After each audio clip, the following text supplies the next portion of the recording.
Now, majoritarianism in Sri Lanka. In 1948, Sri Lanka became visible as an independent country. The leader of the Sinhala community attempted to retain dominance over government by the force of their majority. As a result, the government, which is democratically elected, followed series the majoritarian measure to build Sinhala supremacy. An act was passed in 1956 to recognize Sinhala as the Sinhala office language, thus ignoring Tamil. The government follow prefer policy, thus chosen Sinhala applicant for university seats and government job. इसमें क्या बताया गया है कि 1948 में जो है श्रीलंका को स्वतंत्र राष्ट्र घोषित कर दिया गया और सीली समुदाय के नेताओं ने जनसंख्या के आधार पर शासन करना आरंभ कर दिया। बहुसंख्यक होने के कारण निर्वाचित चुनाव होने लगे, जैसे लोकतांत्रिक रूप से चुनाव होने लगे। और 1956 में नवनिर्मित कानून यानी कि नए कानून बनाए गए, जिसमें तमिल भाषियों की हितों की रक्षा करते हुए सिहली को एकमात्र राज्य भाषा घोषित कर दिया गया। विश्वविद्यालयों में प्रशासनिक सेवाओं में कार्य के प्रत्येक क्षेत्र में सिहली लोगों को प्राथमिकता दी जाने लगी और नवीन संविधान के अनुसार बौद्ध मत को राष्ट्रीय संरक्षण तथा बढ़ावा देने का कार्य भी किया जाने लगा। The state shall protect and foster Buddhism was stipulated by a new constitution. All these government measures, coming one after the other, gently increased the feeling of the disaffection among the Sri Lankan Tamil. They realized that none of the chief political parties led by the Buddhist Sinhala leader was attached to their language and culture. They realized that the constitution and government policy discard them equal political rights, based against them in having jobs and other opportunity, and neglected their interest. The relation between Sinhala and Tamil community constrained over time. For the recognition of Tamil as an official language of Sri Lanka, Tamil launched parties and struggled for local autonomy and balance of opportunity in obtaining education and job, but their demand was repeatedly refused for more autonomy to provinces populated by the Tamils. By 1980, several political organizations were constituted demanding in independence. Tamil state in northern and eastern part of Sri Lanka. The disbelief between the two communities turned into widespread disputes. It soon changed into civil war.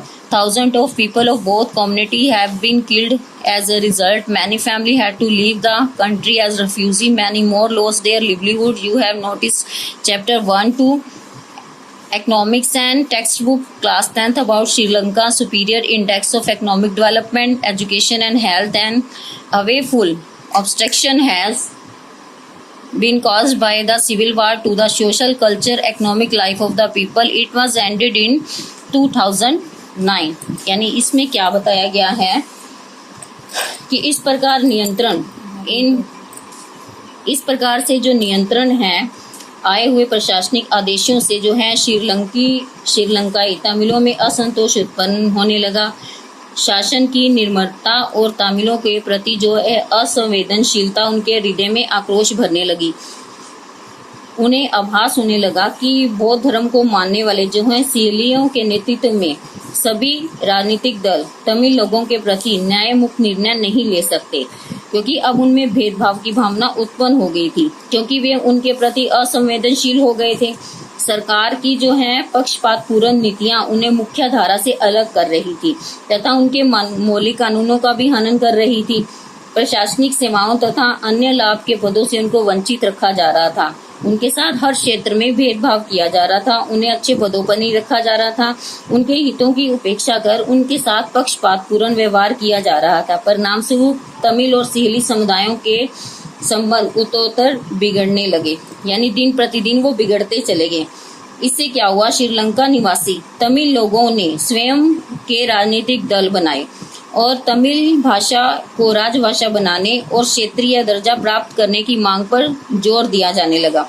अब क्या किया, लेकिन उनके संघर्ष की इन आवश्यकताओं की नियंत्रण उपेक्षा की जाने लगी। वो लोग कहने लगे कि आपके इस संघर्ष की आवश्यकता नहीं है। लेकिन 1980 के दशक में उत्तरी पूर्वी श्रीलंका में स्वतंत्र तमिल इस्लाम सरकार बनाने की मांग की गई और अनेक राजनीतिक संगठनों का भी उदय हुआ।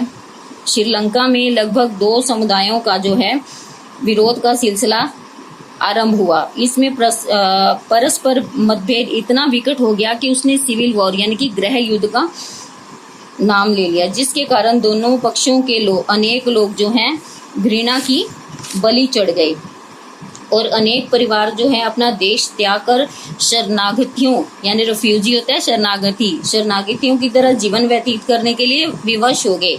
सहस्त्र लोग यानी बहुत सारे लोग जो हैं रोजी रोटी के लिए तरसने लगे। गत वर्षों के अध्ययन से अगर हम देखें कि एशियाई क्षेत्र में आर्थिक विकास शिक्षा के रूप में श्रीलंका की उपलब्धियां निश्चय ही सराहनीय है, लेकिन दुर्भाग्यवश वहां के गृह युद्ध के कारण जो है श्रीलंका के सामाजिक आर्थिक सांस्कृतिक जीवन में अनेक विषमताएं उत्पन्न हुई, जिनका अभी तक भी अंत नहीं हो पाया। बस इसको जो है 2009 में इस सिविल वार का अंत जरूर हो गया।